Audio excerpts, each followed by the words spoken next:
వార్షికోత్సవం సందర్భంగా Meenakshi test tube baby centre Guntur నందు IVF ట్రీట్మెంట్ పై 40 to 50% రాయితీ. కానీ రియల్ లైఫ్ లో ఎలా ఉంటారు సునైనా గారు? ఓ బేబీల లాగా ఉంటారా లేకపోతే అమ్మోరులో అమ్మాయి లాగా ఉంటారా? అసలుకి depends upon the situation Roshan గారు అండ్ పీపుల్. అదే అమ్మ బాగా నేర్పించింది, అందరి ముందు నోరు తెరవద్దు, నీ ఎమోషన్స్ చూపించద్దు అలా. ఎవరైనా ఉన్నారు అని అంటే కొంచెం చూసుకునే ఉంటాను. గబుకుని ఎవరు లేరు, నేను ఈయనే ఉన్నాము అని అనుకుంటే గబుకుని ఏదైనా కోపం వచ్చినా ఆవేదన వచ్చినా వెంటనే అనేస్తా.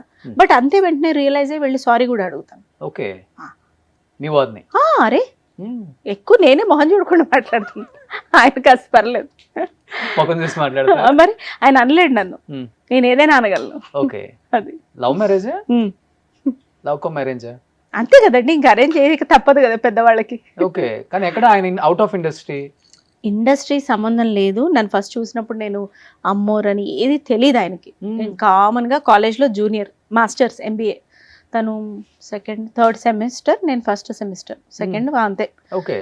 వీళ్ళందరూ ర్యాగింగ్ చేశారు. అప్పుడు చూసి ఫాలో అవుతుంటే తర్వాత ఎవరో చెప్పారంట, ఎవరిని ఫాలో అవుతున్నారో తెలుసా నీకు, అమ్మోర్లో చైల్డ్ ఆర్టిస్ట్ అంటే. అయినా కూడా ఆయనకి ఎలాగో అలాగా నచ్చాను నేను. చిన్న ప్రేమ కథ చాలా పెద్ద ప్రేమ కథ? పెద్దదండి, కేవలం సుమోలు ఎడ్డిమిర్చీలు లేవలేదు అంతే, చాలా పెద్ద ప్రేమ కథ. మిగతా పెద్దదే ఉంటుంది, ఆ రెండు లేకపోతే. ఉంది చాలా టైం పట్టింది, ఒక 3.5 years ఇంట్లో ఇద్దరు ఇళ్లలో. అంత ఈజీగా ప్రేమిస్తున్నా అంటే ఒప్పేసుకుంటారు ఏంటండి? అందులో నేను చెప్పలేదు మా ఇంట్లో. ఎందుకని? నీకు అంత దమ్ము ధైర్యం ఉంటే నువ్వే వచ్చి మాట్లాడన్నాను నేను. అనవసరంగా నేనే రెచ్చగొట్టిందన్నయ్య. వచ్చాడు సాయంత్రం ఇంటికి, మా అమ్మ చట్టారు చూడండి, చాలా మంచి పిల్ల ఆంటీ, అందుకే నాకు ఇష్టం. అంత మంచిదైతే నువ్వు ఇంటి దాకా ఎందుకు వస్తావు బాబు అని.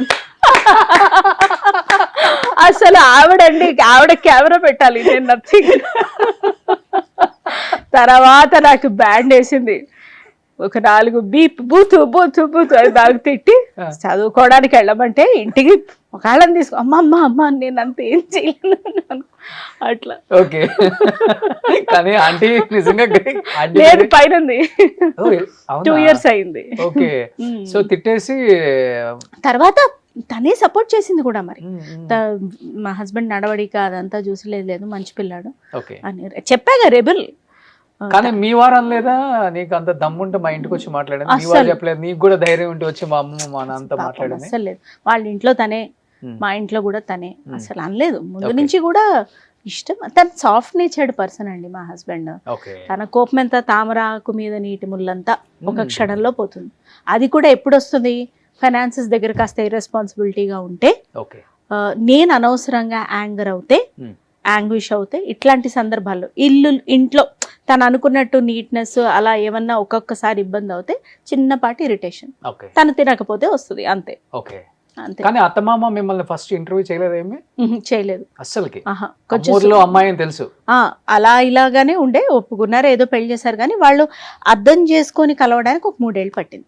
బట్ కలిసిన తర్వాత ఇంకా పెళ్ళైన తర్వాత 3 years దాకా రాలే వాళ్ళు. అట్లని కాదు, ఎడమొహం అంటే ఏదో కామన్ గా టచ్ మీ నాట్ టైప్స్ అట్లా ఉండే. అంటే వాళ్ళకి నేను అర్థం అవడానికి టైం పడుతుంది కదండి. వాళ్ళకి somebody from the industry, complete out of the box. ఇంటికి మా హస్బెండ్ పెద్ద మనోడు, వాళ్ళు తక్కువ ఎట్లా యాక్సెప్ట్ చేస్తారు? Now after I became a mother I can understand their emotions. ఇంతకు ముందు అర్థమయ్యేది కాదు. డెఫినెట్ గా 3 years కొంచెం ఎడమొహం పెడమొహం ఉన్నప్పుడు అర్థమై ఉంటుంది. అంటే తర్వాత కలిసినప్పుడు మీరు మొహం తిప్పుకోవడాలు కాదండి, తక్కువ మాట్లాడేవాళ్ళు. తర్వాత కలిసినప్పుడు డెఫినెట్ గా 3 years మిస్ అయ్యాం నా కోడల్ని, ఇంత మంచి అమ్మాయి అనుకున్న సిచ్యువేషన్స్ ఉంటాయి కదా? ఉంటాయి, చెప్పారు కూడా బయటికి, సో మనం నమ్మాలి. ఉంటాయండి, ఉన్నాయి. ఏమండి వాళ్ళు కొంచెం ఆలోచించడంలో తప్పలేదు. Okay, it's their elder grandson of their family and it's a very big family. భువనగిరిలో వాళ్ళ ఫ్యామిలీ, మా ఫ్యామిలీ పేరు తెలియని వాళ్ళు ఉండరు. మామగారు పొలిటికల్ కాదు, బిజినెస్. అండ్ అక్కడ వాసవి కనక పరమేశ్వరి గుడి ఉంది, దానికి మొత్తం మా మామగారే చూస్తారు. అండ్ అంటే ఈయన తాతగారు ఇంకా ఉన్నారు. సో ఆయన ఊరికి మన వద్ద పెద్ద మనుషులు, పెళ్లిళ్ళు అది కలపటం చేయటం, ఇంట్రెస్ట్కి ఇవ్వడం, బిజినెస్లు సెటప్ చేయటం, అట్లా మంచి పేరున్న ఫ్యామిలీ. సో వాళ్ళకి సడన్గా వచ్చేసి వన్ ఫైన్ డే వాళ్ళ అబ్బాయి నేను లవ్ మ్యారేజ్ చేసుకుంటా, సమ్మడి ఫ్రమ్ ది ఇండస్ట్రీ అండ్ మన సేమ్ కమ్యూనిటీ కాదంటే ఎవరికైనా ఆలోచిస్తారు, తప్పు కాదని నా ఉద్దేశం. సో పెద్ద భూస్వాములు అయితే అక్కడ భూస్వాములు వైశ్యస్ అండి, కోమట్లు. అదే భూస్వాము అంటే మరి నాకు తెలియదు. అదే మీరు అన్నట్టుగానే అన్ని ఉన్నాయి కాబట్టి పెద్ద భూస్వాములు కూడా అయి ఉంటారు కదా, ఒక 200-300 ఎకరాలు. ఓ బిజినెస్ వాళ్ళది, బిజినెస్ ఎకరాలు కాదు, business cement and iron. Okay, Bhuvanagiri అంటే మన ఇక్కడే కదా, యాదాద్రి దగ్గర ఉన్నది, నార్కెట్పల్లి రూట్ అంతే. అదే కదా భువనగిరి. Main road. అంతే. సో ఇప్పుడు భువనగిరి కోడలు వెళ్ళినప్పుడు వెళ్తుంటారు అప్పుడప్పుడు. అప్పుడప్పుడు ఏమిటండి, ప్రతి ఫెస్టివల్ మాక్సిమం అక్కడే. ఫస్ట్ ఎలా ఉంది రిలేటివ్స్ రియాక్షన్? ఒక నాకు యాక్ట్రెస్ ఫస్ట్ అందరి ఫ్యామిలీకి హాయ్ చెప్పడానికే నీరసం వచ్చింది. ఇంత పెద్ద ఫ్యామిలీ ఏంట్రా, ఓ ఒక్క నిమిషం ఆగాడు, మళ్ళీ అందరిని పరిచయం చేయండి, నేను తర్వాత చెప్తా కామ్గుండు సోను అనేవాడు ఆయన. నేను అందరినీ అలా చూసేదాన్ని. నేనేమో న్యూక్లియర్ ఫ్యామిలీలో పెరిగాను, అంటే మా సైడ్ అమ్మ వాళ్ళ సైడ్ కూడా చుట్టాలు ఉండే కానీ అంతల్లా లేదు. జాయింట్ ఫ్యామిలీస్ ఉండరు. వాళ్ళు అలా అందరికి ఒకసారి హాయ్ చెప్తే ఏటు కూర్చుంటే ఏ వస్తుందో అని ఒక చాంటి టెన్షన్, అలా బిడియంగా ఉండేదాన్ని. కానీ తను చెప్పేవాడు నీలాగా నువ్వు ఉండు, దే విల్ అండర్స్టాండ్, ఏమి ఎక్స్ట్రీమ్స్ ఏం లేదుగా, ఉండు పర్వాలేదు అని. He use to make me comfortable. నేను కొంచెం అడ్జస్ట్ అయ్యి మా మదర్ ఇన్లో కానీ ఫాదర్ ఇన్లో కానీ అలా ఈజీగానే అడ్జస్ట్ అవ్వగలిగాను. పర్వాలేదు. 100 మంది ఉంటారు మొత్తం జాయింట్ ఫ్యామిలీ? అంత 100 మంది కాదండి, విడిగా 100 మంది ఉన్నారు. కానీ ఫ్యామిలీలో ఏంటంటే మామగారు చిన్న మామగారు ఇద్దరు కలిసే ఉంటాం, జాయింట్ ఫ్యామిలీ. సో వాళ్ళ పిల్లలు ఇద్దరు, ఈయన ముగ్గురు, వీళ్ళు అలా. ఓకే. సో ఆయన సాఫ్ట్వేర్ మొత్తం, అసలు ఇండస్ట్రీతో సంబంధమే లేదు, మీ షూట్లకు కూడా రారు అసలు. చాలా బిడియం ఎక్కువ, 100 సార్లు పిలిస్తే ఒకసారి వస్తాం. ఓకే. రాలే ప్యారిస్ కూడా, పదా టికెట్ వేద్దాం మనం అంటే వద్దురా, నీ షూటింగ్ అది నీ స్పేస్, నేను వస్తే చాలా అసహ్యంగా ఉంటుంది, వద్దు నువ్వు వెళ్ళి రావాడితో. ఓకే. నేమ్ ఏంటండి సార్ది? వినయ్ కుమార్. వినయ్ కుమార్ గారు, మీరు చాలా చాలా చాలా చాలా లక్కీ. అయ్యయ్యో ఎందుకండి అలా అంటారు? లేనండి, లేదు, తనకు క్రియేట్ చేశాడు ఆ స్పేస్. ఏదో మన సుమన్ టీవీ ముఖంగా చెప్పి ఇంకో తర్వాత నెక్లెస్ కొట్టేయాలన్న తాపత్రయం కాదు కానీ. ఆల్రెడీ మీకుంది కదా ఒక 5 కేజీలు బంగారం. ఎంత? చాలా ఇంకా 5. మీరు ఎట్లా చెప్తారంటే, నిన్ననే నేను లాకర్ ఓపెన్ చేయడానికి మిమ్మల్ని కూడా తోడు తీసుకెళ్ళి ఇది చూడండి అండి ఇవి ఉన్నాయి లెక్క రాసినట్టు చెప్తారు. కానీ లైఫ్ లో అందరూ అనుకుంటారు కానీ అండర్స్టాండింగ్ ఉన్న హస్బెండ్ దొరకటం చాలా చాలా లక్కీ అని. కాదు, అండర్స్టాండింగ్ చేసుకునే వైఫ్ దొరకటం ఈ సొసైటీలో మన భారతదేశంలో చాలా కష్టం. ఒక్క లేడీ కరెక్ట్గా ఉంటే ఎంటైర్ ఫ్యామిలీ కరెక్ట్గా ఉంటుంది. మగవాడు ఎన్ని రకాల తప్పులు చేసినా కానీ సొసైటీ యాక్సెప్ట్ చేస్తుంది, లేకపోతే చేంజ్ అవ్వచ్చు, చేంజ్ అవ్వకపోవచ్చు, పిల్లల మీద ప్రభావం పడితే పడకపోవచ్చు. కానీ తల్లి కొంచెం అలా అంటే నాట్ ఓన్లీ తల్లి అనేది ఒక వైఫ్ కొంచెం ఏదన్నా చేంజ్ జరిగినా కానీ తన లైఫ్లో మొత్తం సొసైటీ అంతా పాపం వీడిని, వీడి ఫ్యామిలీని, పిల్లల్ని అందరినీ.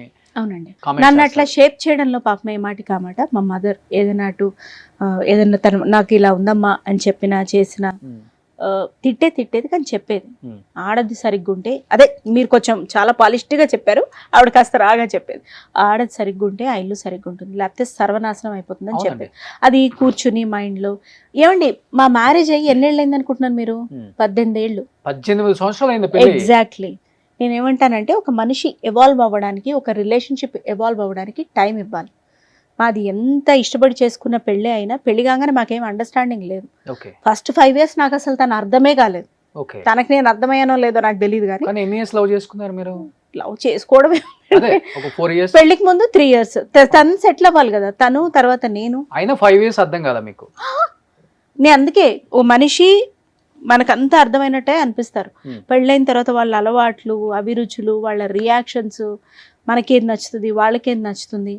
తను చాలా రెస్పాన్సిబుల్ డబ్బు విషయంలో. నాకు అసలు మనీ మేనేజ్మెంటే తెలియదు, అంతా మా అమ్మే చేసేది. ఓకే, ఇక్కడ ఫస్ట్ వస్తుంది. ఆ తర్వాత 21కి మ్యారేజ్ అయింది. టూ మెనీ ఎమోషన్స్, ఎలా బ్యాలెన్స్ చేసుకోవాలో అర్థం కాదు. చెప్తే ఏమనుకుంటారో, చెప్పకపోతే ఏమనుకుంటారో, దానికి తోడు ఇన్లాస్ ఫ్యామిలీస్. మనం ఆల్రెడీ చూసి మన మైండ్లో ఉన్నవి చాలా. వాళ్ళు గబుక్కున మంచికే అన్నా మనం చెడుగా తీసుకుంటే చాలా ఉంటుంది. సో ఒక రిలేషన్షిప్ ఎవాల్వ్ అవ్వాలంటే ఫస్ట్ దానికి టైం ఇవ్వాలి. పొరపచ్చాలు రాగానే పక్కకి వెళ్ళిపోకూడదు అనేది నా ఉద్దేశం. అనిపించినా కూడా వెళ్ళాలని అనిపిస్తుంది ఎవరికైనా. కానీ మీరు చెప్పింది కరెక్ట్. హస్బెండ్ రైజ్ అయితే వైఫ్ తగ్గాలి, వైఫ్ రైజ్ అయితే హస్బెండ్ తగ్గాలి. ఎంత ఇంపార్టెంటో మీరు అన్నారు కదా ఇప్పుడు. టైం ఇవ్వాలి దానికి. అది చాలా ఇంపార్టెంట్. గ్రేట్ అది. అందుకనే ఎంత successful women, wife and daughter అబ్బో and daughter in law as per law daughter in law as per law. మన రాజేంద్ర ప్రసాద్ గారు అన్నట్టు. అవును ఏమో అండి సక్సెస్ఫుల్ అవునో కాదో నాకు తెలియదు కానీ ఇప్పటికి అట్లీస్ట్ నా ఎమోషన్స్ నాకు అర్థమవుతాయి. అవును అట్లీస్ట్ ఒక పాస్ట్ 3-4 years నుంచి I'm able to understand and manage what is there ever here. ఎందుకంటే సక్సెస్ఫుల్ యాక్ట్రెస్ అని ఎందుకు చెప్పలేదు అంటే మీ మీ మీ మీ నాకు తెలిసి మీ మైండ్లో ఎప్పుడు నేను ఒక యాక్ట్రెస్ అన్న ఫీలింగ్ ఉంది. లేదు పని వచ్చింది చేసుకుని వచ్చేసా. అంతే. కాకపోతే ఈ మధ్య చూస్తున్నా ఆ పని ఫుల్ లెంత్ ఉండాలి అని. అంటే ఫుల్ లెంత్ అంటే సినిమా అంతా కనపడాలని కాదు, ఒక కథా వస్తువు అయి ఉండాలి, లేకపోతే ఆ కథకి ఒక చిన్న టర్నింగ్ పాయింట్ ఏదో ఏదో ఉండాలి ఆ పాత్ర. weightage. అది చూస్తున్నా.